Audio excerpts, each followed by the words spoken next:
And good evening, ladies and gentlemen, and welcome to another episode of Nine Era podcast from the Alex Kirsch Project, here in association with 365 Broadcasting.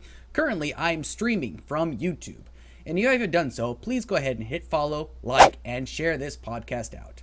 If you want to hear some more solid reviews on everything movies, TV, music, video games, and all things social media, Niner is your new one-stop shop for all things entertainment. But this review show is not going to pull any punches.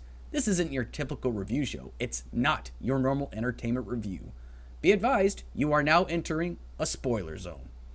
Tonight's guest hails from Los Angeles, California, but built his reputation as a Chicago-based actor and specializes in voice acting. His voice talents can be heard on games like Mortal Kombat Armageddon, God of War, Red Dead Redemption 2, but the game that is nearest and dearest to my heart right now, where you can hear him, is as the voice of Scott Ryder from Mass Effect Andromeda, where he worked alongside fellow voice actress Fryda Wolff, who voices Sarah Ryder, his twin. He also narrated Mass Effect Andromeda Annihilation, which was Book 3 of the Mass Effect Andromeda series. With great excitement, ladies and gentlemen, welcome to the Alex Kirsch Project, Tom Taylorson. How you doing today, sir? Hey man, doing all right. Thanks for having me. Thank you for inviting me. It's been a while since anybody invited me for a thing, so happy to come and talk for a little bit. Oh, it's my absolute privilege right there. So first things first, is there anything else that I might have missed over the general overview of you that you would like to share with the audience? No, not really. There's stuff on the horizon, maybe, kind of, sort of. I don't know.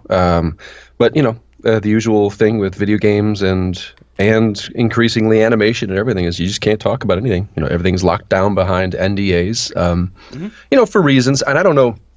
And I'm just going to say this here because a lot of times people, it's annoying, these NDAs. What's the point of it when it comes to entertainment and the video game industry? Some of it winds up being like a holdover from video games being more of a tech industry than a entertainment industry. But nowadays it is very much an entertainment industry. But more than that, it's there are reams of people in the marketing departments and others that craft messages and all sorts of stuff. There's a lot of work that goes in there, and they want to be able to kind of keep that stuff close to their chests so that they can play that, do their job, and play those cards when the time is right. And when you go out and you start talking about things ahead of time, they don't get to do their job. And that is like that's the big deal with a lot of it. So, and it's not hard to keep it down. I mean, gosh, like Fryda and I we were working on Mass Effect for over a year by the time the announcement came out. Yeah. The gig first session was like August or something like that. And then N7 Day the following year. Yep. Was when the announcement that we were working on the game came out, and we had been working on it on and off for a year. Yeah. At that point. So, yeah. So nothing more than that.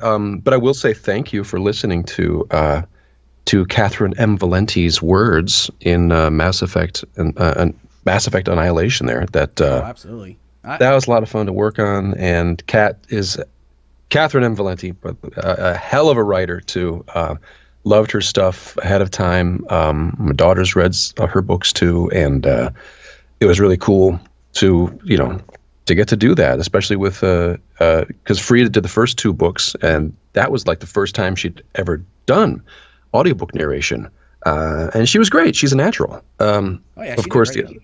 Yeah. The other fun part is she's like, nah, not doing this anymore. And I don't blame her. Well, from what I understand is those usually take a lot out of people, especially the longer hours, because you might get something wrong and then you got to do it all over again kind of deal. So, well, you jog back to where you made the error and continue from there. But there's no, unlike some other stuff where you do multiple takes and all sorts of things like that, or you have sometimes you have somebody on the other side of the glass listening and watching for you that might do direction or whatever.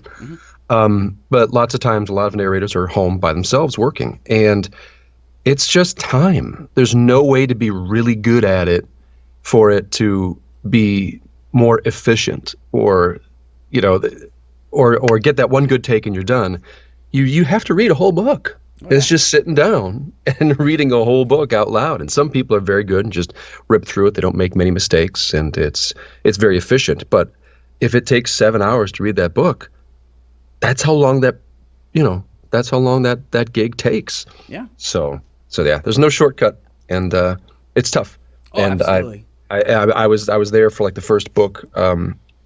They didn't need me after that, but for when Fryda was doing it, she was natural. She's a natural. She's phenomenal, and she did phenomenal work on those books.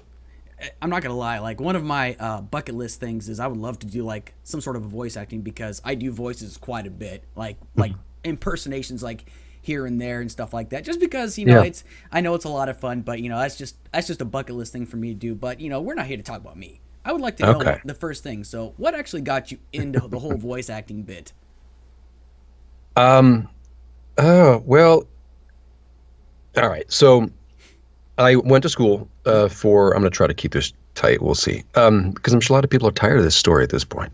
But I went to a university to study acting, came out with that degree, and I was like, I'm going to be an actor. And that's a really bad like goal. Yeah. You should be more specific. There should be some specificity there. But I came out and just tried to hit the ground running and just started auditioning for everything that I could. And I was in a play at a theater that is no longer there. Mm-hmm. And a friend's in the show, her agent was in the audience. And this is an agency that's no longer there anymore. Yeah. And because of the play, I wound up doing some voices and just doing different stuff. And I wound up meeting with his agency because of the show, and then they signed me up, because that's just what they did. They just signed everybody. They were just that kind of group of people. But the first thing they sent me out on was a video game. Mm-hmm. And I had not done like voiceover before, not really. But they signed me up, they sent off the audition, and I got the job. And I wound up doing like 4 or 5 different characters for Dao Feng, the Fist of Lotus, on the original Xbox. Oh, really? That was John Tobias,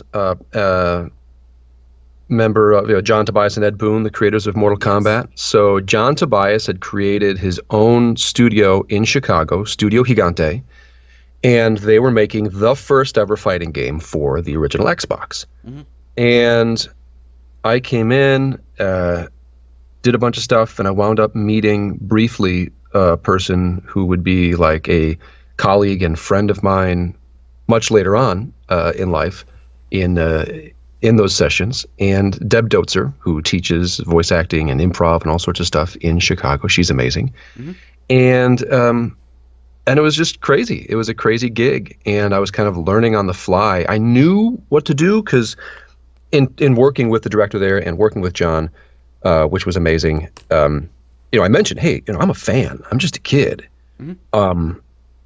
And I was and so the shorthand of, so this is this, and I said, yep, I know what you're talking about. I play the games.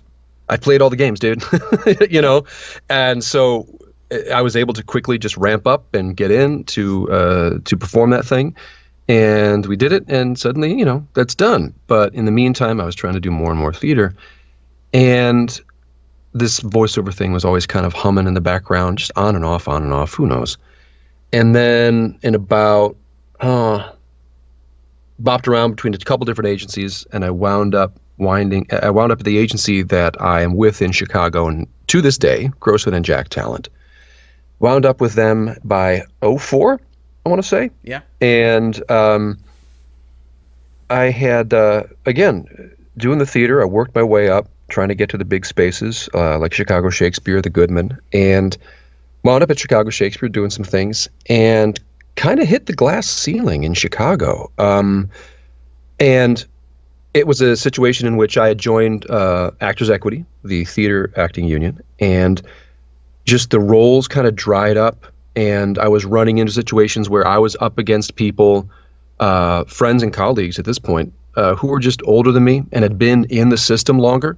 Mm-hmm. And there was really nothing that I was going to do at that point as an actor to better them. Like there was no reason. I really don't think there was anything that I could have done, performance or acting wise, to change that situation, because you're going to go with me or the guy you've worked with a billion times before. Yeah. Who's excellent, and they're all still excellent. They're all still working there. And there was just nothing I could do. So at that point, this is like 05, 06, I don't know. And I had started doing more and more of this voiceover thing, and Grossman and Jack was sending me out and all sorts of stuff. And I was getting it, and, money's pretty good. And this whole theater thing dried up. Yeah. And so I hit a point where I said to my fiance, now my wife, and that, hey, I don't think I'm going to do the generals and all this crazy auditioning stuff that I have been doing for years. This kind of ridiculous legwork. I think I keep running into this brick wall. So if my agent sends me out to some of these places, I'll go. Yeah. But I think I'm just going to concentrate on this voiceover thing. And my wife said, oh, okay, yeah, that makes sense. And there was bad time, at home playing Xbox during the day. Yeah. No, don't do that. That's bad. You should be doing something. There should be some legwork being done. But it was, that was for a little while when we were living in Evanston. And then in 2008, we moved out of Evanston, which is just north of Chicago, to the west suburbs. And during that move and transition and everything, and we were about to have our first kiddo, I was performing in a show. And when that show finished up, we had okay houses, but the show was really good. The cast was phenomenal. It was a great time. I haven't been on stage since, and that was 2008. Okay. So everything has been voiceover since, and it's been phenomenal. And I feel really fortunate to call this my job. I think so. That's like the story of where it was, and you kind of asked, like, well, what interested you? Well, the work, it was different. It was new. Yeah. I was just trying to do anything. In Chicago, it is rare for somebody to say, I just do this, because of the size of the town and the limit. There's certain, limited opportunities. You do everything. You do stage. You do whatever TV show is sitting down in town. You do a billion different things. And the people that I looked up to, like William Dick and others, that's what they did. They were involved in everything, and I was, yes, that's the career I want. But I wound up being behind the mic all the time. Oh, yeah. And it was a path of least resistance to a certain extent. It was the one place where everybody just said, no, keep coming back, guys. Keep coming back. But then as I did more and more of it, I found that I love the unique challenge of it, and that it speaks to kind of two parts of me. My father is an environmental engineer. Mm-hmm. My mother taught language arts. And so that's a perfect mix of kind of my thing. I went into the arts, but I approached a lot of different things from a kind of a scientific engineering perspective. And I think voiceover is a beautiful mix of that. There is the kind of, squishy, artsy kind of vibe to it, the acting, the performing, finding and playing to get the right performance. But then there's also the prickles of it, the hard bones of it, which is, we have to do this, but in this amount of time. Yes. We have to get this performance, but we have to do 5 variations of it because of this, or we need to get these sounds out, but you have to do it in such a way so as to get the right performance, but it has to be loud and shouted and dying and bleeding. How do we do that safely, efficiently, and effectively, so you can continue working that job and continue to work tomorrow? So there's a great mix of like the squishy parts of the business and the hard bones of it, and it's a great mix of it. I think the other thing that appeals to me is that I loved rehearsals for shows, for plays. I love rehearsal. Once you're up and performing, doing the same show, 8 times a week, 3 months or however, or longer, I admire people that do that and can do that. I just found that, I don't think I like this. I don't think I enjoy this. Yeah. And the great thing about voiceover is it's all process. Yeah. You're always rehearsing, trying to come up with the best thing until you get that great thing in the can, Yes. and then you move on. Um, and I found that I love that. I love process. And so when somebody dials in a performance and does that a billion times a week, I just look at that and I go, that's amazing. Yeah. And that's, it is. It's And an art form in and of itself too, because you got to think about it like this. Because like the reason why I listen to audiobooks all the time, right? Like my commute to and from work is about 20, sometimes 30 minutes, depending on how traffic is. And so like I like to listen to audiobooks, and I think like the narration is so key to really kind of zeroing in on and capturing the essence of the character.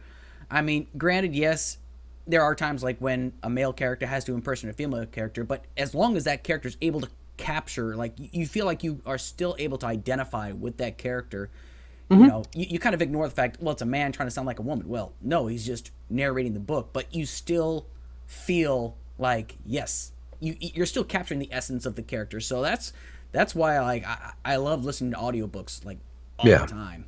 And and like I said, it's an art form in and of itself. And I think that's one of the reasons why I appreciate it so much. Not just like voice characters for like narrating books, but like whether it's growing up watching cartoons, like I'm talking like the old Warner Brothers, the guy that used to voice Bugs Bunny and Elmer Fudd, he's the voice everybody. I mean, it's just like it's an art form in and of itself. And as a matter of fact, like Michael Winslow, that guy was an idol of mine growing up. Like when I watched the Police Academy movies, just the sound effects that he would do. I mean, I love it. So, but anyway, I'm so sorry. I don't want to like override your. No. This is all. That's all right, and that's true. I mean, it's a very long process, but audiobooks are definitely all process. Absolutely. Going through. And there are some people that are super into that. That's all they do are audiobooks. Yeah. And that's I don't think I could do that. I like mixing it up. And I don't know that I'm, that good as those people that do it all the time. So there's that. But that's also all process. You're always just reading and going and trying to find the next thing and calling up on your cast of characters that you kind of keep in your audiobook backpack. Sure. And trying to bring out the appropriate ones and trying something new each time if you're lucky. Depends upon what you're doing. And so it's the attraction through the whole thing really is it was a performance space that people kept saying yes. There was a little less rejection. Not less, a little less. There's still lots of rejection. Sure. And I'll say the pay was better, and the hours are great. Yeah. That's the other thing I was able to say to my wife. I said, "Hey, did you know that I get my evenings and weekends back?" I bet she appreciated that. Oh yeah, she was like, "Oh yeah, that's right. We do get to do that." Specifically, we remember the Christmas and New Year's holidays where I was working at Chicago Shakespeare during the holidays, and they had a New Year's Eve show where patrons paid extra to kind of have like a champagne toast at midnight and just a gala at Navy Pier in the theater with the cast. Yeah. Because we did the show on New Year's, and so I'm there, and my wife was back with her family in Dubuque, and we were calling each other at midnight, and I'm there on the Navy Pier. It's cool. I'm watching fireworks, off Lake Michigan. It's really pretty and cool, but we're not together. Yeah. I know that feeling all together too well. I know what it's like to be, separate from family during the holidays and stuff like it. It's rough. I mean, my circumstances are a little bit different, but the feeling is altogether the same. It doesn't matter where you are. Like when you're away from family, especially like during holidays, birthdays, anniversaries, and you can't be there, it's tough. It doesn't matter. Like people can say, well, don't forget the people over there. No. You don't discount somebody else. I mean, even if you chose a certain career path, you're still feeling the same effects of being away from family, which is something that people don't really take into account. They're like, oh, well, you chose that career. It's like, that's kind of a rude thing to say. I mean, nobody asks to be away from home. I mean, if you have to ask to Yeah. be away from home, then there's probably bigger problems right there. So, I mean, it is something that that you definitely choose, yeah, and it's its own challenge, but sure. definitely it's you got to weigh. It's like, is it worth it? Is it not? And some people do make it work. And again, a lot of those people are my friends and colleagues for years, and I love it. A good friend of mine, Scott Aiello, Mhm. we did some Chicago stuff together, wound up in Chicago, Shakespeare together and whatnot. And then a number of years ago, he just went, so I went and applied to do grad studies at Juilliard. They accepted Oh me, wow. so I guess I'm going to. And it was kind of out of nowhere. We said, "Wait, Scott, what?" He said, "Yeah, it's a surprise to me too. So I'll see you." And he went to New York and finished stuff at Juilliard, and he's been doing phenomenal. That's awesome. He's writing his own stuff. He's playing cops in every show and film that's shooting in New York. And the crazy thing is that he also wound up getting into audiobooks as well. Part of his which a showcase at Juilliard, he was seen by people from Audible, and so they brought him in and just liked him and his work. And she's been doing audiobooks too for a while. And we didn't run into each other. We set it up, and I came in for an audiobook convention thing, and visited him, and the place suited him, you know. New York and that work and everything that he's doing there just suited and just fit him. And I was so happy for him. It's great. And I've been to New York a few times, and it just didn't work for me. It just didn't sit. And even though I'm a, crunchy Midwesterner and whatnot, grew up, around Chicago, was in Chicago for about a decade or whatever. I'm not supposed to say this, but I really like it out here on the West Coast. I found that, the people, a bunch of other stuff I just really like, and the people I've met in the business out here have been really cool. Of course, I'm in, the audio business and voiceover, which is Yeah. different from on camera. But I just like it out here, and it's sunny and it's nice. Right. Whatever I works, do. right? I feel bad. There's always going to be this little part of me, no matter how long I'm out here, that feels a little guilty for liking, California, because, I'm used to, 3 feet of snow and you still go to school and that kind of thing. It's kind of funny you mention that because I'm originally from Oregon, so I have my own reservations about California, having driven through there. But the funny part is, my wife is from Michigan, and we're moving to Michigan. Oh, Yeah, congrats. then we'll be moving up to Michigan because that's where she's from. So, Oh, yeah. Be with your family and everything for the first time in a while, probably. oh yeah, That's fantastic. oh, absolutely. So we'll go ahead and just get to the meat and potatoes, and the main reason why I brought you on here. But I'm really glad to hear. Like, I love. Thank you so much for sharing with your backstory and why you got into the business. Because that's, I think people need to hear more about why people get into the business, because that kind of really defines you as a person. I mean, it's part of who you are. So thank you again for sharing that with Yeah. me. Well, So and part of it was just I wanted to be an actor as a kid. I saw so much stuff that I was just interested in, and I yeah, was interested in all of the things. And I found that acting gave me access to all of the things. Even if it was just pretend, I could at least take that time to study something just to know more about it. It gave me excuses to do research and get into the nitty gritty of things. sure, And I wasn't bad at it. And then being at university and at Illinois Wesleyan, I was just it was the first time that I was just able to do it and just do that and not focus on anything else. No other academics, really, just doing that thing, and I loved it. And it was just, this is something that I wanted to do. Quote, be an actor since like 8th grade. And this is kind of like a little sidestep yeah, of it, but it's a lot. It's still, unimaginable to me. I still just look around in awe at what I've been able to build. I was so set and ready to just not have much, and a can of soup if I was lucky. That was my meal for the day. That kind of thing, which I did do for a while. yeah. And it was just I was set. I'm like, yep, this is the lifestyle. This is okay. I accept this. This is what these are my expectations. So it's just so I can do this thing that I really want to do.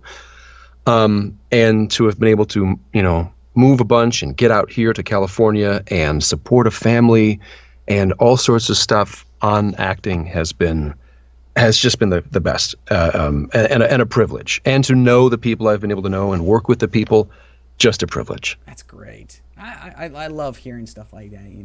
It's just good for you. I'm very, very happy for you, honestly. Thank you. Yeah, it's nuts. Anyway, you might have a question.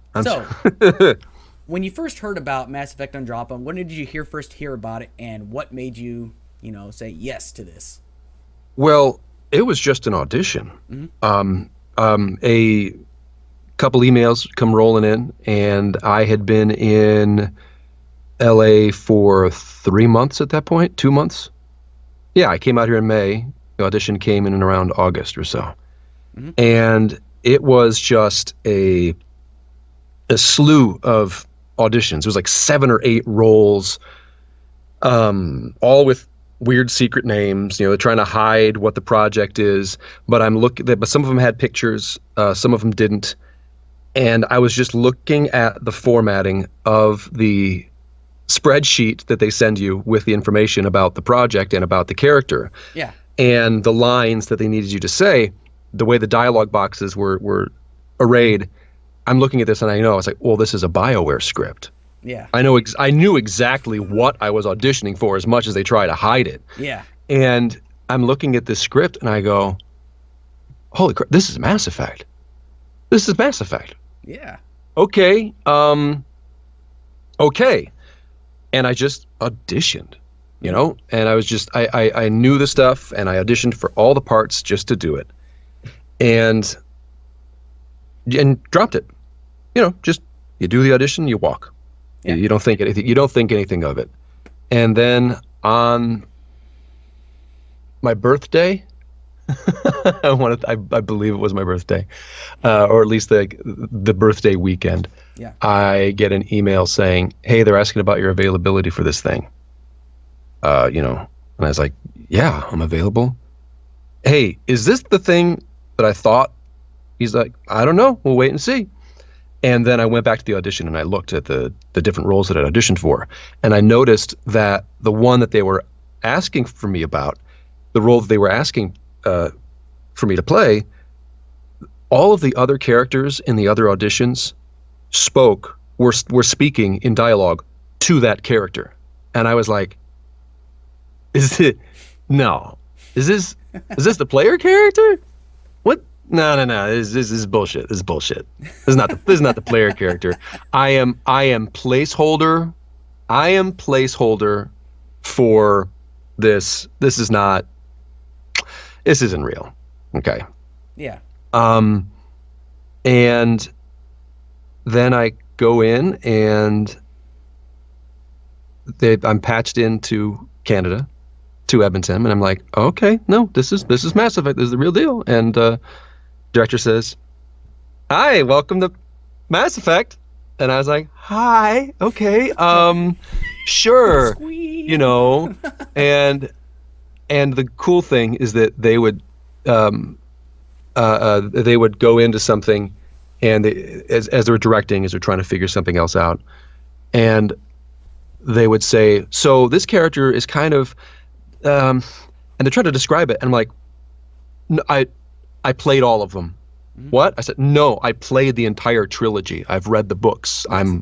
I've been a fan before I was ever, in the booth here." Yeah. So, and that was cool because then they'd go, "Oh, good, okay. So he's a typical Krogan, except, and we would just talk in the shorthand of the universe, and we knew exactly what things were." And then, again, years doing video game stuff, it was really cool to be able to talk in shorthand about video games. Like, okay, this is this kind of sound. It's a jumping sound. It's a healing sound. There's all sorts of stuff, and which you just know from doing it for the years, and then of course for playing it. If you play games and you're listening a little bit kind of critically, you'll pick up on like what are the industry standard sounds for certain actions. You have the opportunity. Because we've been having talking in video games since like the 90s. We were standing on the shoulders of the people that were creating audio sets and whatnot back then, and kind of dreaming up what a healing sound is like. What's it sound like when you take a stim pack and that gets into your bloodstream? What's that Keely sound like? And so you're just standing on those shoulders, just like, oh, I know what this sounds like. Oh, I know what that sounds like. And you just go, which is a treat. So yeah, it was a surprise. I think the better one, though, better than that, Fryda and I had worked remotely as 2/3 of the voice cast for Octodad for Young Horses. And so we knew each other from that. And then I'd visited LA a couple times, kind of dipped my toe in the waters, not really thinking, maybe I'll be on both coasts, Chicago and LA. Let's see what we can do. Yeah. And I met with Fryda, and so we were friends, and it was really cool. And we got to hang out. And then I moved out here. And we'd seen each other and, got met up since we moved out here, and it was really cool. Yeah. And so she had this really long commute before she moved into the LA area proper. And during the commute, every now and then she'd just call me. And I was like, hey, because I was at home, I wasn't doing anything either. I was doing audiobooks from my home studio that I'd built when we came out here, but I wasn't like out auditioning all the time. I wasn't, a regular on anything. I was brand new to town. And she was going in and out of the city for auditions and sessions and stuff. And so we're talking, and we're both kind of like, yeah, there's a project thing that I'm really excited. Yeah. Oh, okay, cool. And then it gets kind of quiet. And then Fryda says it was me, and I say it was Fryda. So, there's that argument, but it comes down to one of us. I still think it was her, but she's like, all right, no, I can't do this. I can't do it. Can you keep a secret? Can you shut up? I'm like, yeah. Yeah, just Fryda, like of course. Just like the twins in the game. I said, yeah, Fryda, why? Of course I can. What is it? She's like, okay, I am the female player character in the new Mass Effect. And I was like, oh, Fryda, it's amazing. Congratulations. I have a secret to tell you too. What? I am the male player character in the new Mass Effect. And then for the next 10 minutes, it's just the two of us going, shut up to each other on the phone. And we were just like, there was this like weird giddy excitement and just awe at just like, how the hell? And then we had to like, so do we tell them that we know each other? Do we tell them or anything? And we wound up, I think, like through sessions, like, hey, we know each other, right? Like, and we told the story to the folks at Bioware and our directors and engineers here, and they're just shaking their heads going, that's crazy. And we, and they had the idea, they were like, ooh, we'd love for the sequences where you guys are together, maybe to have you guys in the booth at the same time or something. And it never panned out for a lot of reasons, technical and otherwise. Yeah. But that was, that was a thought. And I was like, oh, that'd be really cool. There are a lot of really cool things that could have happened that just never materialized over the course of us working on the game. A technical and otherwise. So it was a treat to kind of find out and be a part of. And then, like I said, it got even just crazier when it turned out like my only friend out here was also, we were doing the same stuff, Because you quite literally. Sister that was born 2 minutes before you. Yeah, and it was just it was crazy. It was a crazy discovery, crazy time, But but came off an audition, Yeah. There are very few instances, I want to say 2, maybe 3, of somebody calling and just asking for me for something, and most of those times were like, a small thing for a commercial or something like that.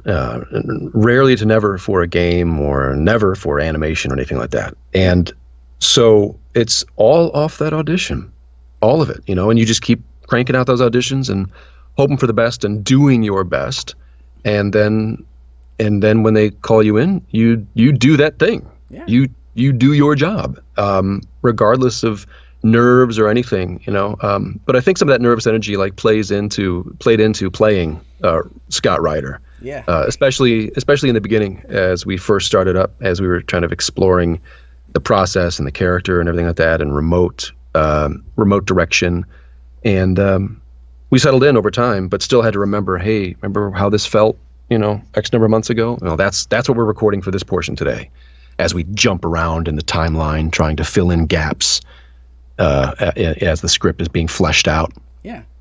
Yeah, what's amazing is like, it's nice, it's awesome to know that, that you're a fan of Mass Effect 2 because, I'm a huge fan. I mean, I'm wearing my N7 hoodie right now. To my right, I got an action figure that my wife got me as our first, the first birthday present she ever gave me is an action figure of Grunt. I've got pictures all over of the Normandy crew. A friend of mine gave me a Scott and Sarah Ryder action figures that's sitting up on my bookshelf right now. I mean, it's like, it's my favorite all-time science fiction game, or That's it's awesome. my favorite video game series, and it's funny because you talked about how you did stage and theater. Well, Mark Meir does stage and theater too, and Claire and I actually went and saw a show of his up in Atlanta. So, that's awesome. It's really cool. And one time we went to Dragon Con, which was an experience in itself, and my wife never wants to do it again, actually, because the lines are so crazy. But we went and saw the SR2 crew, the Normandy crew. What was it? Steve Bloom, who voices Grunt, and then you got Mark Meir, and then you had the voice of Kolyat, the voice of Thane Krios, and the voice of D.C. Douglas, the voice of Legion. They were all up there for Masterpiece, Video Game Masterpiece Theater, which was hilarious. But, That's good. It was a great time, but it's just, it was definitely an experience of itself. But, kind of going back into the Mass Effect thing, that's like, I love the game. Like, I'm doing another playthrough of Andromeda right now. I was going to finish Mass Effect 3, but after listening to the books, I'm like, I got to get back into Andromeda. I had so much fun with it. But what's funny is, like, I was going to ask you next what it was like with working Fryda Wolff, but you've already answered that right there. So, but it's cool that you guys knew each other, because that makes the chemistry more believable, actually, like the slight interaction between the two. And I think that's one thing I actually enjoy hearing about a story like that. So, basically coming into it next, when you first figured out the story, like, how did you feel like when you first found out what Mass Effect Andromeda was going to be like? Because so many people were wondering, what was Andromeda going to be about? Are they going to mention Commander Shepard? Are they going to mention, why they left Andromeda and things like that? Like, when you first found out that it was a story in of its own, I mean, how did it make you feel in a way? I actually thought it was smart, because you have such a love, as you just described, as you just discussed. There's such a love for the Normandy crew and that original world, and you had this whole thing built up. You had this universe. Well, how do we play with this, or do a version of this, but set that crew and timeline apart? How do we do this? And that was the challenge, and I think they did it brilliantly. The idea that somebody went in the timeline before the Reapers showed up. We knew things were bad, and somebody went, "Ooh, things are bad. What do we do?" And their whole thing was, we run away. We run really far away. If they're going to nuke this galaxy, what if we go to another one? We have the technology, and it was, and then I think what was great is that they layered in some stuff like, well, who funded this, and how does this work? And you could layer those things in there. There were hints of, there were hints of the, of Shadow Broker stuff in there. There were hints of the, of all that shadowy stuff, and especially the stuff that was explored in Mass Effect 2. Like, is this percolating in there? Is this stuff? And that was really, really smart, and I enjoyed it, because you can use everything that had been built before as a basis, as a ground level, and then jump from there and say, well, what's that mean? And, where does that take us? So we have this history, this shared baggage. How do we move forward while still, holding on to that and paying homage to it, and create a whole new story? And I think they did that.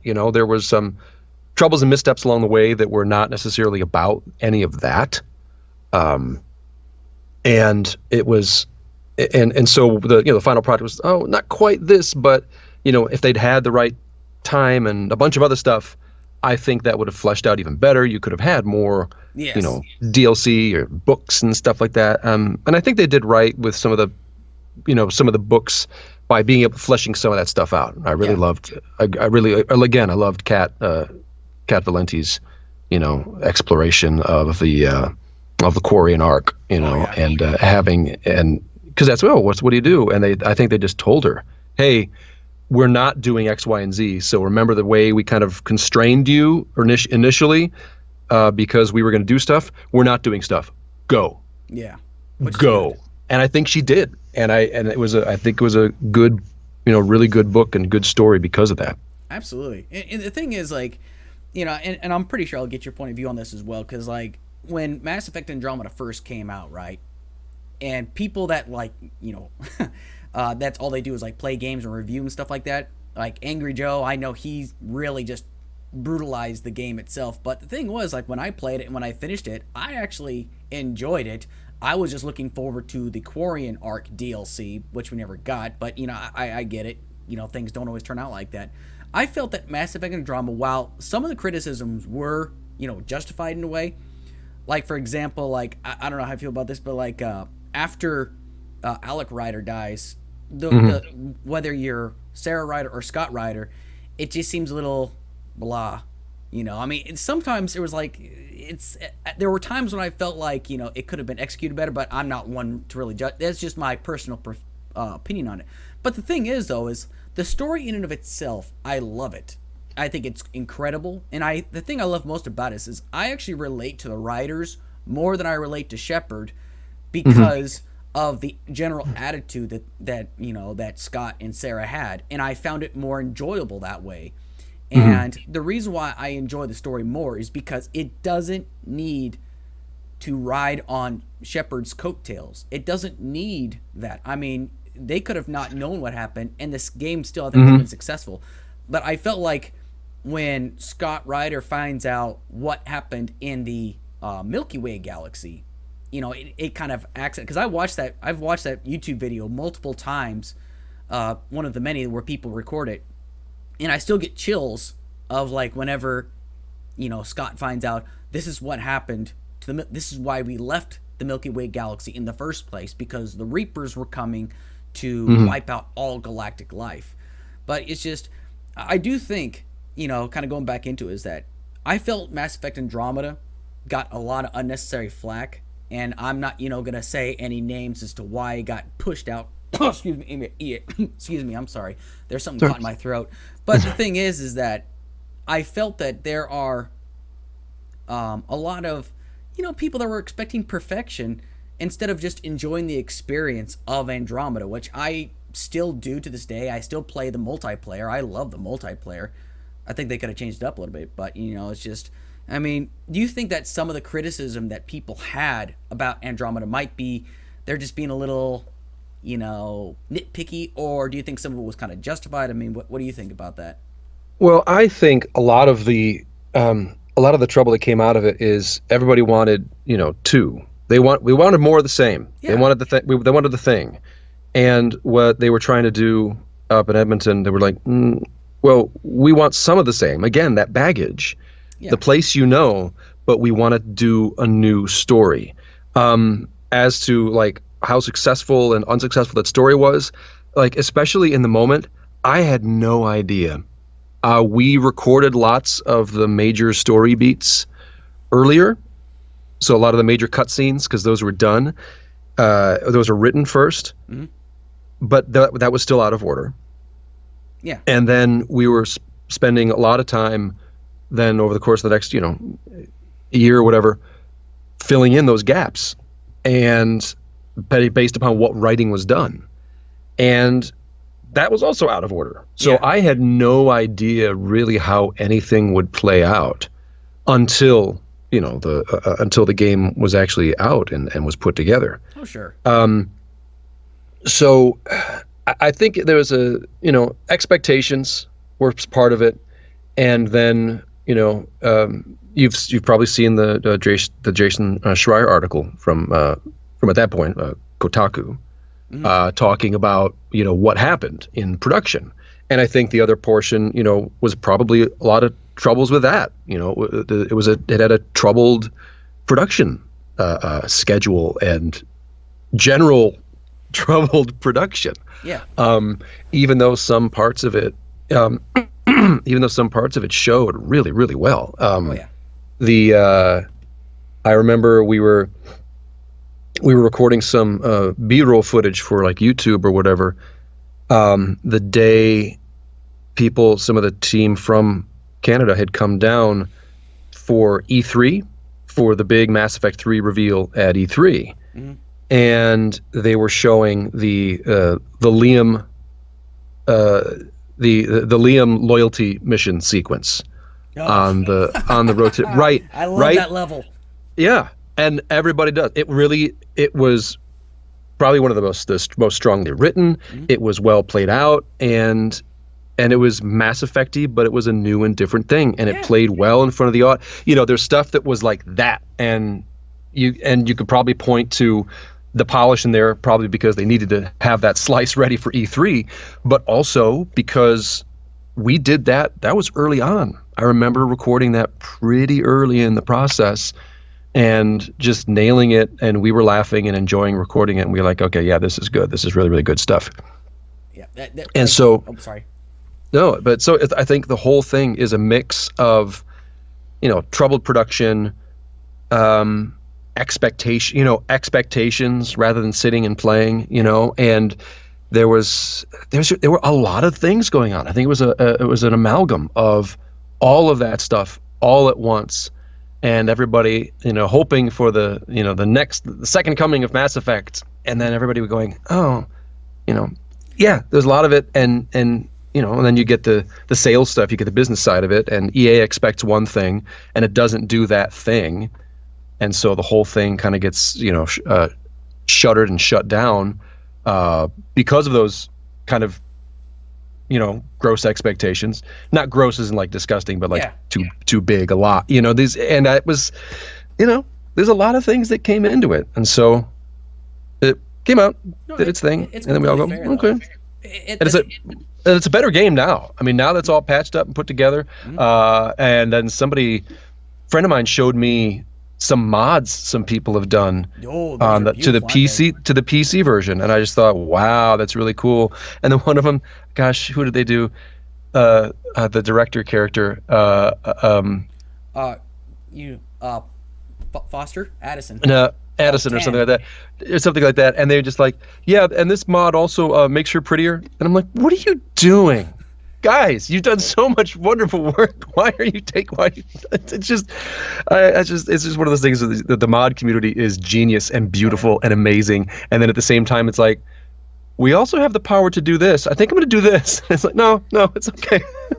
we got to make her more attractive. It's no, why are you she's older, it's not, and older is attractive too. We could just, no, you got to change it. Okay. Well, have fun. Go to town. You guys are awesome. Absolutely. The thing is, like, kind of going into that, like, where when the original concept of Sarah Ryder came out and Scott Ryder came out, right? Like, they had like these two concepts of two, very attractive people, but then like if you just went with the default Scott and Sarah character, and it's like, really, that's what they look like? I'm like, why is that a problem? It's like, that's a person, It's a person, That's a person's face, dude. It is a person's face. I mean, I actually had no problem. Like, when I first did my first playthrough as Sarah Ryder and Scott Ryder, I kept the default characters because I thought they looked normal, which I'm okay with. I have no problem of, like, a character looking completely, like, there's, like, a certain appeal, right, when it comes to characters that people are very drawn to, right? But the thing is, I'm actually kind of more drawn to characters that look believable at the same time. I mean, there's nothing amazing about them. They're just, you make them amazing. So if you make them just like stock characters that look unremarkable, you making them remarkable, I think, is the thing, like your own personal experience, which is one of the things I love about Mass Effect. It's just you make your character how you think it works out best, and you can change it up later if you want to, but it's just but yeah, the mods are great. I think it's so awesome how creative people can get with the mods, but I'm sticking with my Xbox just because I love the Xbox so much. So yeah I applaud the people that took the time that still loved the game to go back and do it. You don't hear people necessarily modding an unsuccessful game, Sure. and that speaks to, it's like, no, there was success there. The fact that we're talking right now means there's some success. There is some sex there, Yeah. but there was success in Mass Effect Andromeda. They succeeded on a number of different things, and to hopefully remember that and hold on to it. Does it always play out that way during the game and in gameplay? I don't know. That's a personal thing. Sure. But I otherwise, remember that there was some good stuff there, and Some great stuff. and the internet was also like kind of terrible, and people bore the brunt of it. And there's a reason why Fryda is not on Twitter anymore. She doesn't bother with any of that stuff, and some of it was due to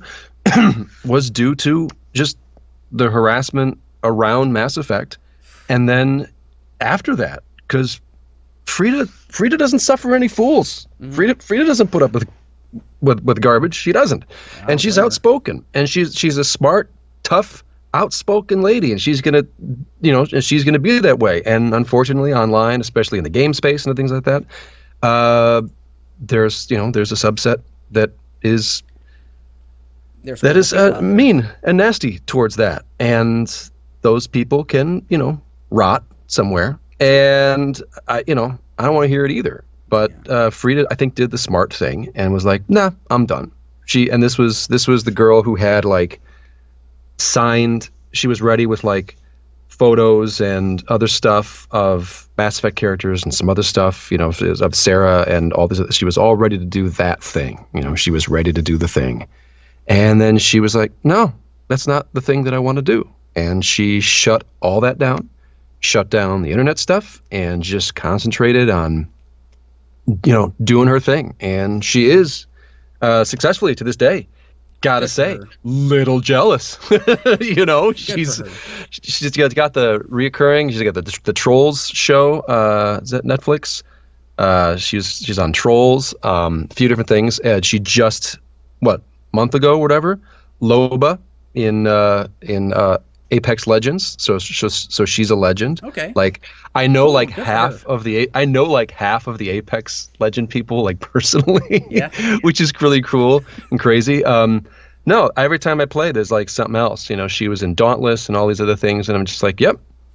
She's just popping up, doing it. And I have to text her. I'm like, hey, did you do this? Yeah, that come out? Yeah, that come out. Yeah, that's out. Oh, awesome. Thank you. Yeah, that was fun. Awesome. Just checking in, Fryda. How you doing? Good. See ya. And she's just doing her thing, and I think she's happier for it, and I am happy for her. Absolutely. For it. It's unfortunate, like, how unforgiving some people can be, and some people are just downright cruel, which I have no respect for, honestly. Like, I feel like, even though I disagree with a lot with like how, like, let's kind of going off track, is like sometimes I disagree with like how Anita Sarkeesian comes about things, but I completely denounce anytime people have sent death threats her way. I think it's atrocious. I think it's terrible. She's entitled to her opinion, even if I disagree with it. And it's just, I can see like how it really affects, even, people in the gaming community, whether you're a man or a woman. And it's just, I find it deplorable that people do that, So I honestly can't say I blame Fryda for, just saying, you know what, I'm done with it. Time for me to move on to bigger, better things, and just, the best way to, fight your enemy is just to completely ignore them at times, so. She just wants to, and she realized, she's like, well, wait a minute, what am I here for? Am I here to do this, to do a thing, or what? No, I'm here to do the work. Yeah. I came out of the game development and audio into this space to do this thing, and this other side thing is cool for some people. I don't think it's my thing. Yeah. I'm gonna do this other thing. And I thought, yep, that is the thing to do, Fryda. Do that thing. And it's paid off for her. Absolutely. I've thought about it. I've thought about shutting down Twitter and things like that, but I'm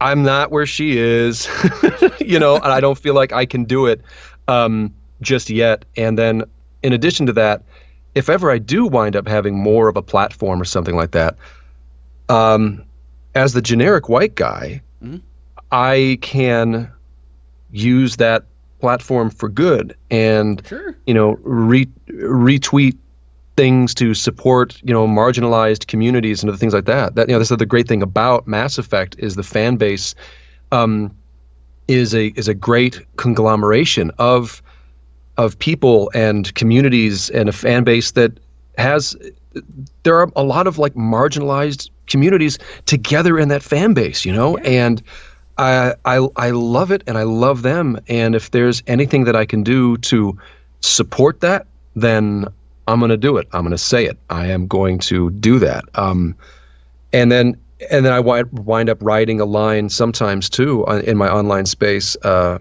I think I mentioned it on Twitter a while ago, is that I also wind up, as I do a lot of work for commercials and other things, I wind up representing brands, or my voice does, not necessarily me. And the trouble is I have to walk lightly around my own outspokenness in certain things because maybe a brand decides not to use me anymore because of something on Twitter. And I hate that it winds up muzzling me to an extent, but along those lines about being generic white guy, if people don't hear from generic white guy, you know what? I don't think anybody's going to be hurting for not hearing from me. There are a lot of other people that need to be heard right now, like a lot, and that's not me. I'm not one of those people that need to be heard. So I'll just kind of step back and let everybody else do the talking. I've had my say. I completely get that. Yeah, if you've got a platform and if you want to use it for good, go for it. I fully support it. So. Anyway, going back into the game. Sorry. No, it's okay. No. So when it comes down to it, okay. Now this is a kind of one of those questions. Is like, well, you can't really ask me that because it's like picking one of my own favorite children. But like, who would you say is one of your favorite squad mates in the game itself? Again, this is kind of I can't really pick one because I got to know everybody's stories no matter what. Yep. I like Cora. I like her story. The tough softy thing.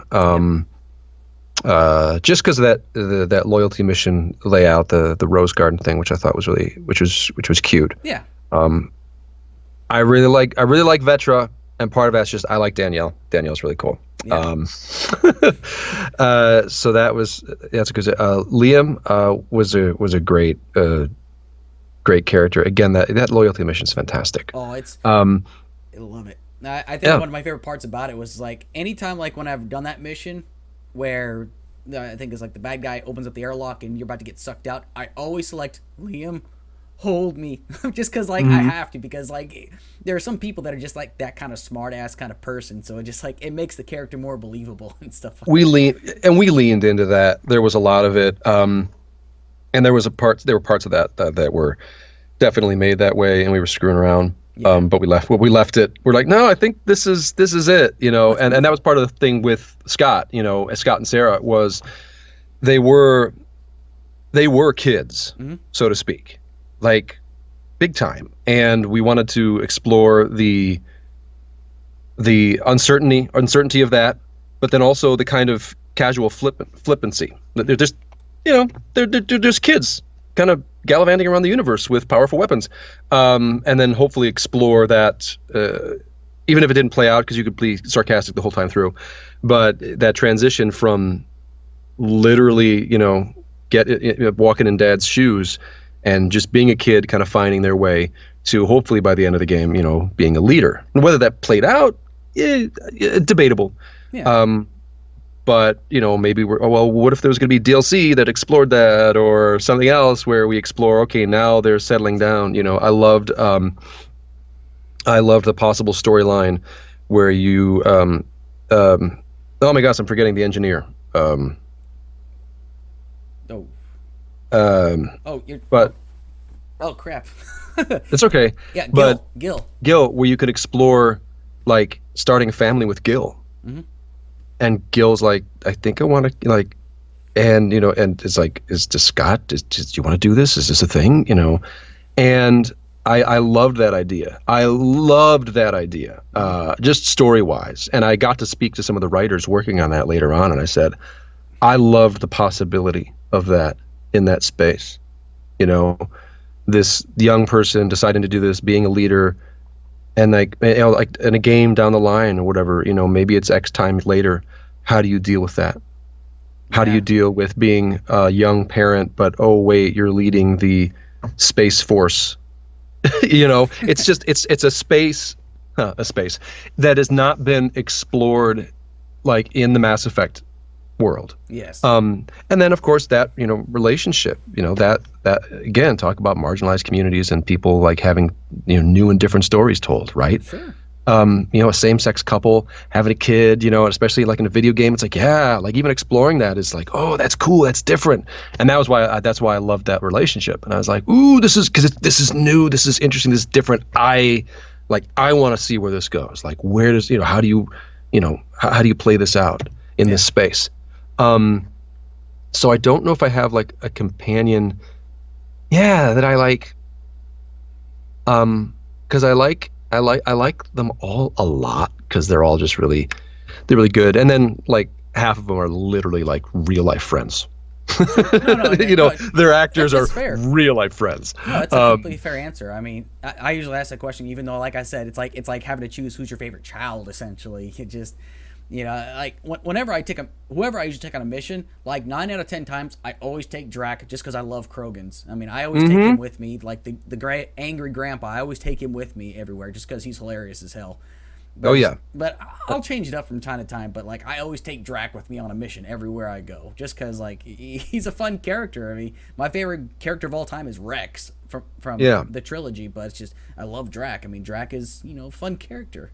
Yep. I think I wound up rolling most of the time Vetra and Drac because that was pretty much how I rolled in the first trilogy. Yes. And and I thought, the Turian and the Krogan, right? It's that's my jam. And then of course I wound up building my character together, so I almost didn't need anybody else in combat. So something you can really do very, very effectively with biotics and other things like that in that game. That's one of the things I will say about. There were times when I was playing Andromeda that I did not want to do story stuff, partly because I knew the story. Yes, I know, AAA.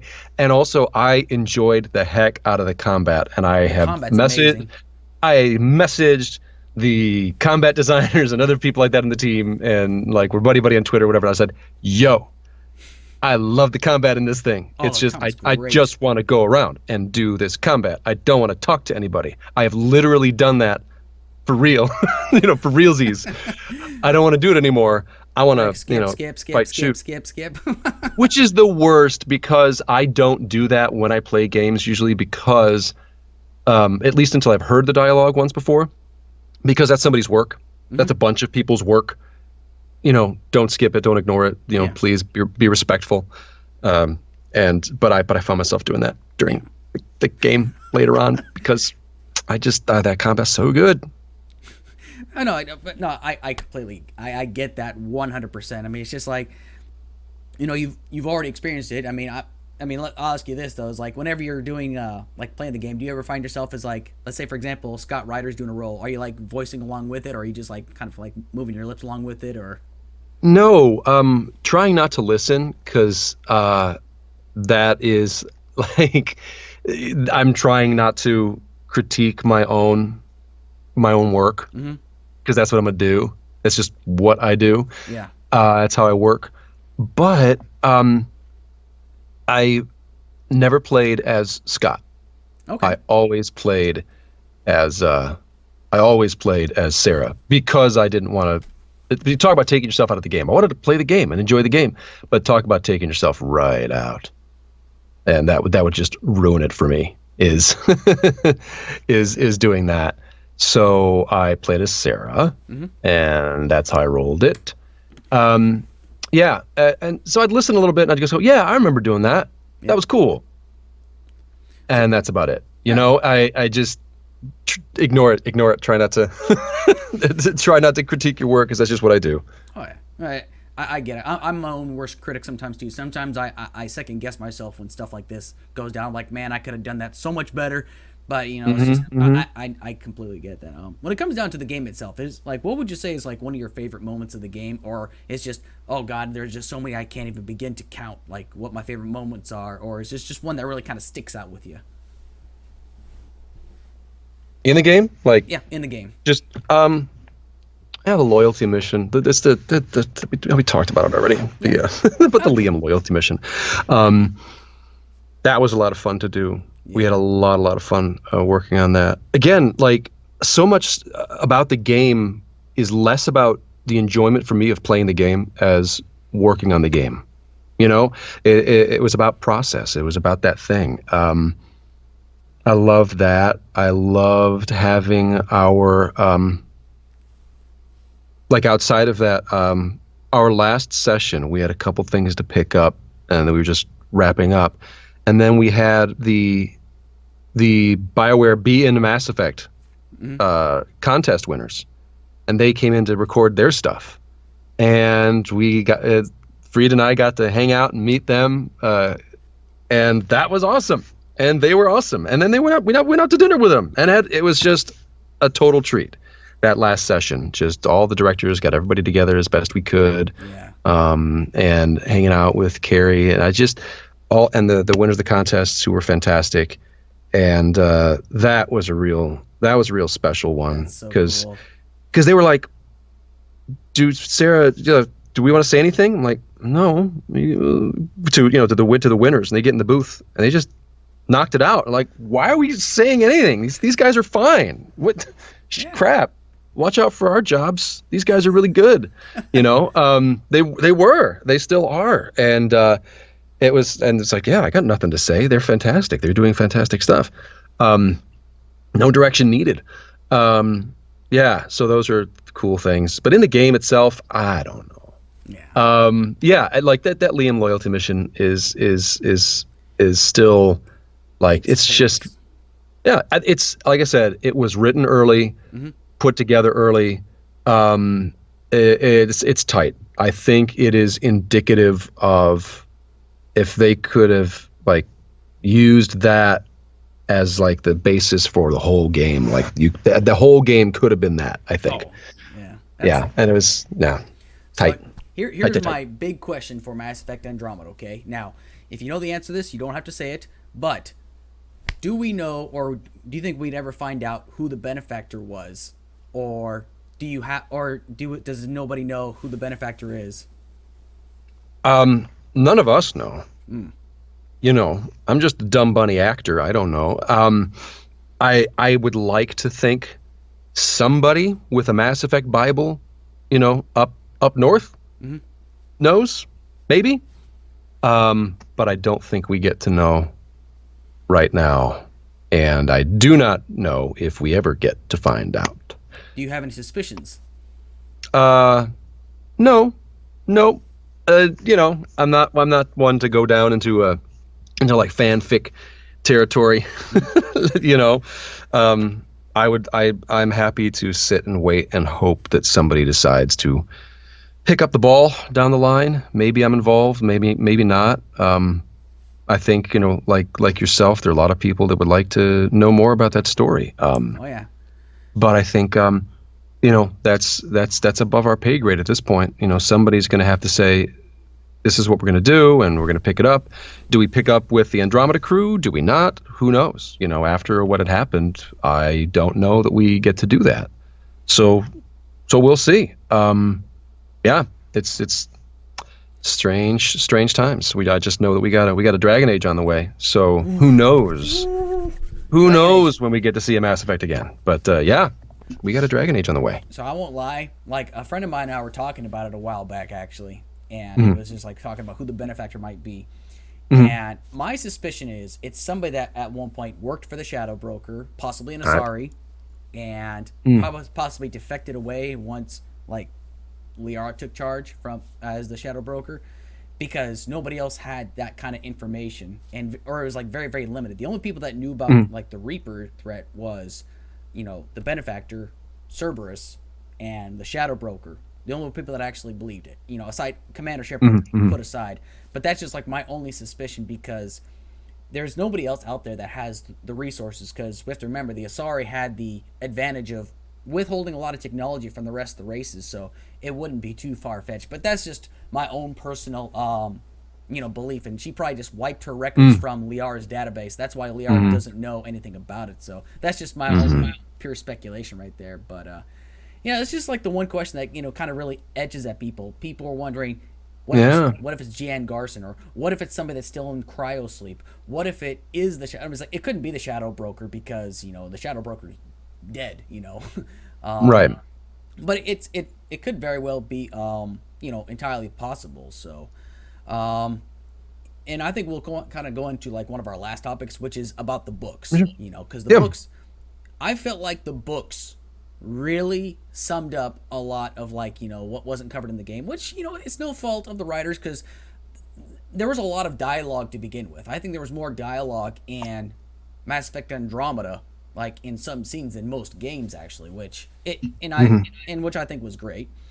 But I felt like it filled in a lot of the gaps. Like the first book, you learn about the Nexus. You learn about why Sloane Kelly is the way she is, why Tan is the way he is, why Foster Addison is the way she is, and why the rebellion took place. You first learn, you first meet Nakmor Morda.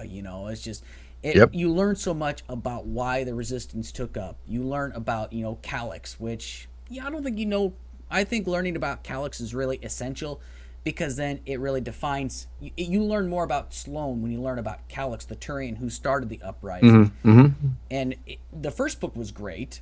Don't get me wrong. The second book, Cora at first was one of my least favorite because all she ever talked about was being an Asari huntress. But then you understand why in the book why it was so important for her, because her training as an Asari huntress saved her life. Aside from the SAM-E that was implanted in her.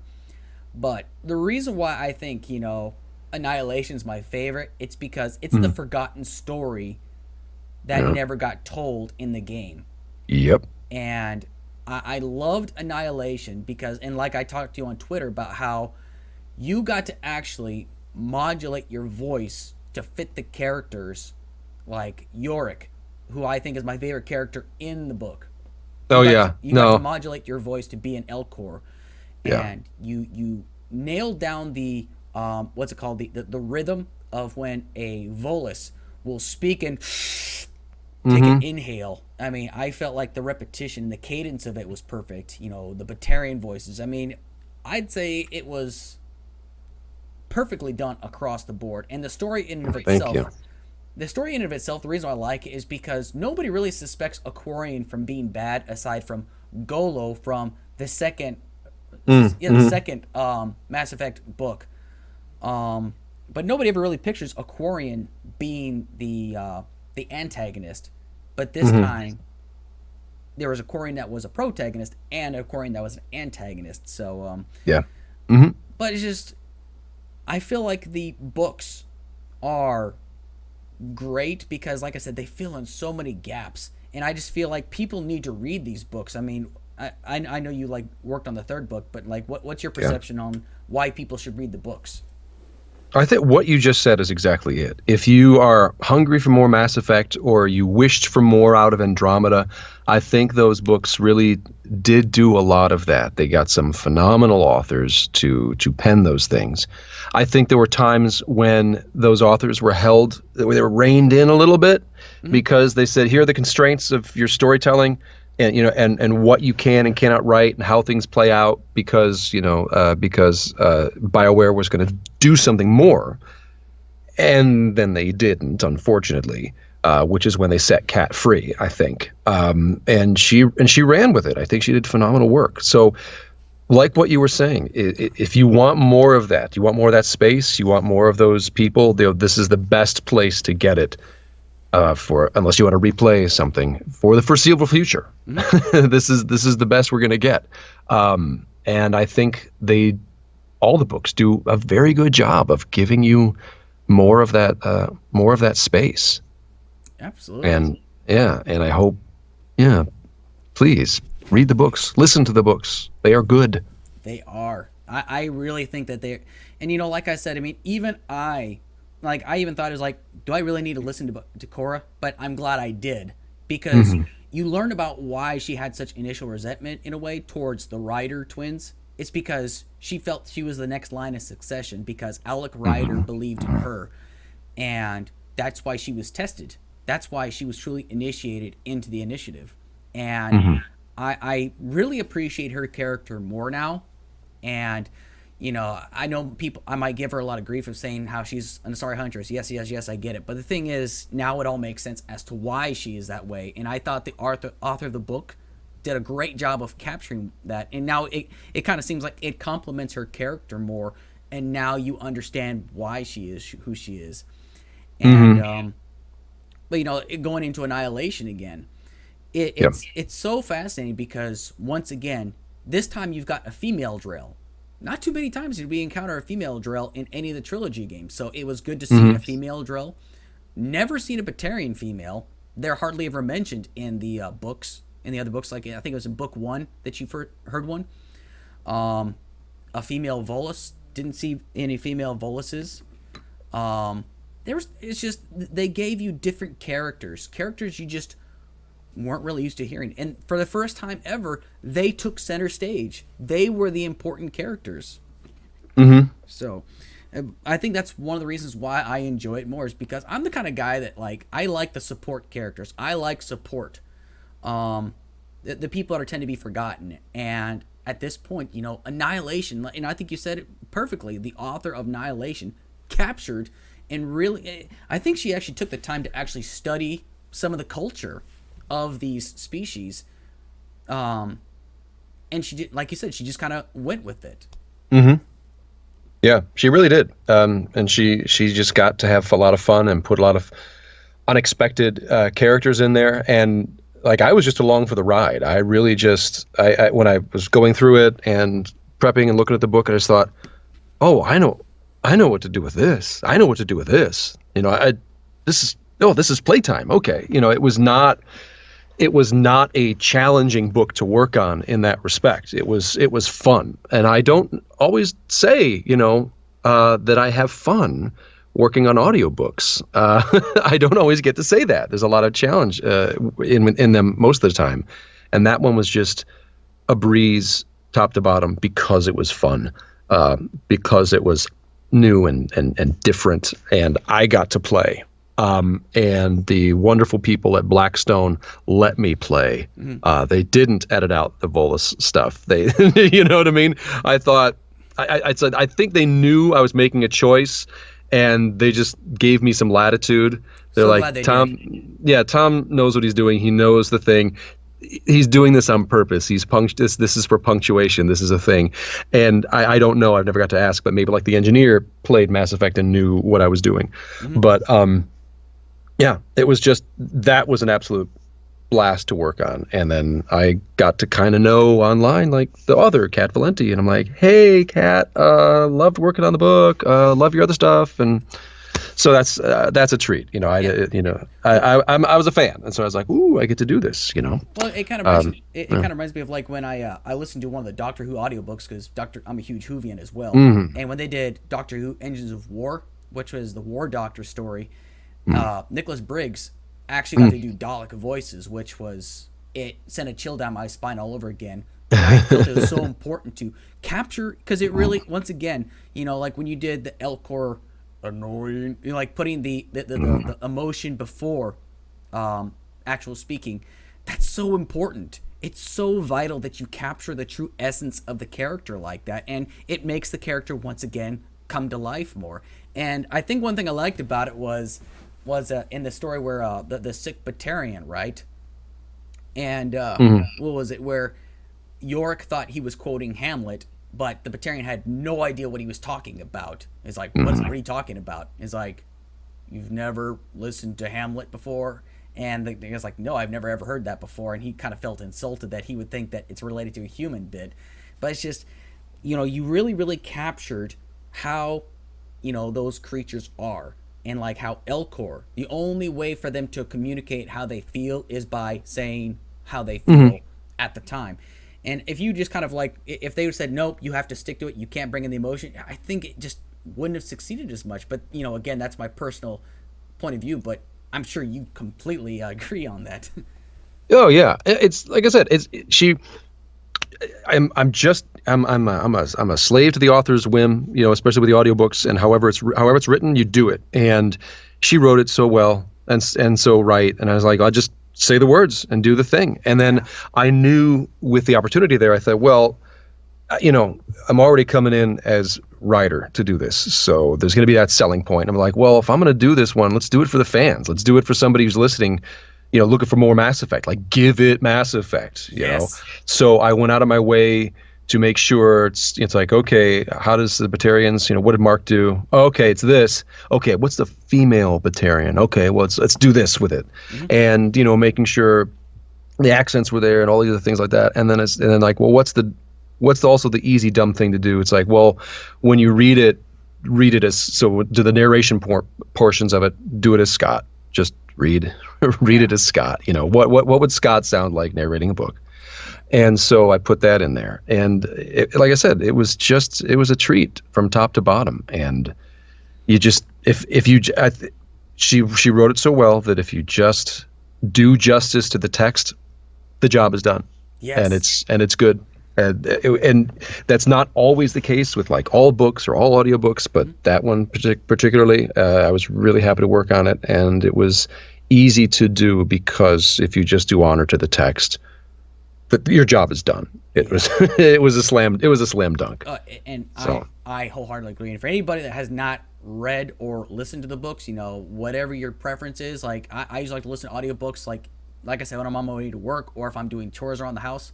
You know, that's how it makes the time go by so much faster. But, you know, it's just, it's so important, I feel like, just like, again, it just adds depth to the character. And, you know, I'm glad that you and Fryda did such a great job with the books. I thought you guys did a great job as the characters of Scott and Sarah Ryder. I mean, it's just, it makes the experience so much more enjoyable. And I think, like, you know, talking to you about this, you know, really kind of helps people understand, you know, not just like why it's so much fun to do these characters, but you know, just kind of learning about the voice actor in and of itself too. And then you know, once again, it's just, you know, just so appreciative to like learn so much more, because it makes the story so much more rich, in my personal opinion. So yeah, thanks. Yeah, I've just doing my job.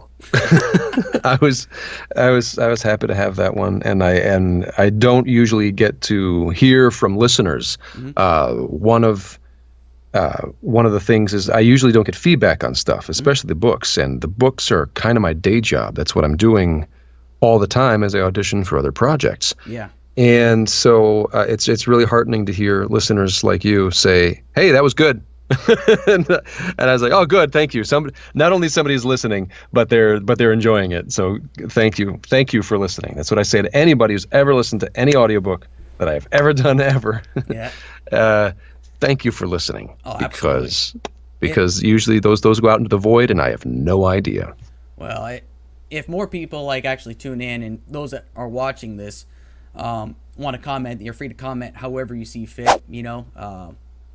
You just no troll comments. I don't tolerate those usually. But you know, before I actually let you go, are there any other projects that you're doing right now but you can't disclose on, or is there anyone that you would actually like to do, like if you had to do a project like right now, what would be a ideal project right now for you? I don't know. Does it pay? To be very honest, good answer. There's a project I've been working on that I can't talk about, obviously. I would like to do more of that. I think I get to in like a week or so, and then something's done. Which is sad. It's all, you know, it's done. Mass Effect was a treat. That was you know, a year and a half. I've never worked on anything that long, especially in the voice acting space. Another one of those, maybe something that works on and off for a while. I'd love to get back. I helped out on a project that NDA. I don't even think it was, who knows what it is, but I was in the performance capture suit. I got to do that. I'd love to do that a little more. I'd love to work in the Star Wars space. I was commenting a while ago that for the first time in my life over the past couple years, like the ability to work and play in Star Wars, like I never had that growing up. Yeah. I never had that when I was going to school. There wasn't a Star Wars. There was no way for me to be involved in a Star War. And now the opportunity to be in a Star War is just more opportunity than ever. I would love to do like some reoccurring, or because I think the starring roles, like even in like the animated series, wind up going to people. You know what I mean? But I'd love to do a Star War. I got to do a Star War once. I'd love to go back and do a Star War. Funnily enough, I wound up doing, I think it was a pitch video or something, for like it was an internal something or other. And I came in and they're trying to obfuscate what it is and what you're doing. And I looked at the 2 lines I was doing and I'm like, all right, I know what it is. And it was a production studio, like up way off somewhere. And I'm like, I know what we're doing. Can we talk about it at all? No. Okay. What are my lines? And it was like relief at almost being shot down and not being shot down. And we know it's a Star Wars, Starfighter, the new EA, what's it called? Star Wars Starfighter. Yes, yeah, Starfighter. Yeah, it's like you can just fighter when you're like either X-wing or Y-wing, right? Kind of, or pilot. Or am I? Yeah, Star Wars Starfighter. Okay. Right? No, that was the old one from the back in the day. The new one, Squadron. Is that it? Yeah, I think it's Squadron. Yeah, I'd have to look it up though, but I couldn't. Yeah, Star Wars Squadrons. But yeah, it was like a pitch video or internal test or something or other. I think it was for that. This was a while ago, so that's been in development for a while. Yeah, I just looked it up on IMDb, the Oracle as I call it. Yeah, and I was like, oh, that'd be cool. And and I never heard anything. Suddenly, boop, there it is. Like, yay, they're making the thing, yay. So my 2 lines in that pitch video worked. So yeah, just a Star War would be really, really cool. And especially, in the game space, there's a lot of space to play, especially with the success of Fallen Order. That was a Jedi Fallen Order. That was phenomenal. You do more of that, please. Thank you. That's fantastic. Give me a call. Yet. I'd love to play again. No, put me in the suit, boss. Coming in to actually re-record years ago for Mass Effect when we changed some stuff internally surrounding stuff that was originally cut or something. And I was like, they were talking about some of the stuff that they're doing for what their next game would be, and this was which we now know to be Anthem. Yeah. They were doing like facial capture, performance capture of stuff like that of a lot of the leads, and I thought, give me a call. And they were working with that as we were finishing up Mass Effect. So the tech was there, but not for Andromeda. Yeah. And I was like, well, man, put me in the suit, coach. Let's play. And funnily enough, I think I could tell the story now. They were auditioning for stuff for, I believe, for Anthem. And the story goes, they were listening to auditions. And whenever I send stuff in and I know it's going to Bioware, I now like run away from Scott Ryder. I try to do something that is not Scott at all. No, I got you, yeah. And so apparently the story goes from somebody up there said, yeah, so we're listening to auditions and with Ryder and creative team, and this audition comes through and everybody's heads kind of pop up, start nodding, going, it's good. That's real good. I like that. And then somebody's like, sounds a little familiar though. Who is that? And the lead writer, she goes, it's Tom. And the whole room goes, because they can't use me. They couldn't use me in that capacity. They didn't feel like, because for them, I'm Scott. Mm-hmm. So for what they were casting, they were like, yeah, can't use him. Couldn't do it. And I was like, come on, guys, really? But, that's how it rolls. So yeah, what's paying? And then I'd love to do a Star War. Oh, that'd be great. To be very honest. Yeah, I grew up with it, and the opportunity's there, like I said. So before I let you go, and like once we get done, I just need to have you online just for a couple more minutes after we're done. So if there's anybody out there that wants to kind of get into voice acting or just like getting into the business of itself, like what kind of advice would you actually give them? Learn to act first and foremost, and especially for voice acting, like straight up, I'm in a booth working with directors or whatever, and this will fly for commercial, this will fly for video games, animation. Uh, Improv, learning to say yes and thinking on your feet and reacting quickly. Um, that's all part of it. Yes and going, being able to just go and let stuff fly. Again, like I talked about earlier, it's process. Improv is process. And if you can learn to process and process quickly for everybody, then I mean that's voiceover. That's voice acting. But the big key component is learn to act first, because the acting is everything. There's it's and anybody says, oh, I do this, but I do this thing, this voice thing, this voiceover thing, but it's not acting. It's bull. No, it's acting. It's all acting. And if you learn to do that first, it'll come through on the mic. That's not always successful for everybody, who plays well on camera. It doesn't necessarily translate to the microphone. But if you're aiming to do stuff on the microphone, learn to act first, because it is all acting.